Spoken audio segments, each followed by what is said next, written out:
Video seorang anak SD berseragam menaiki kotak gabus untuk menyeberangi sungai viral.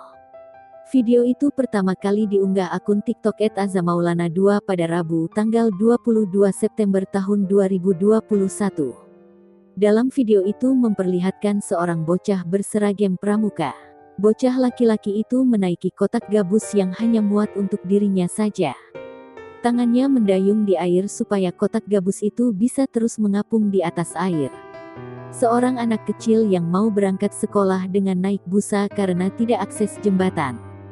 Demi menuntut ilmu, seorang anak SD sumpah bayangin ucap perekam video dari tepi sungai. Anak itu pun terlihat santai mendayung dengan tangan dan tanpa rasa takut sama sekali. Unggahan ini pun langsung mendapat banyak komentar dari para netizen. Dari keterangan yang ditulis pengunggah, video itu direkam di kawasan Ogan Komering Ilir, Sumatera Selatan.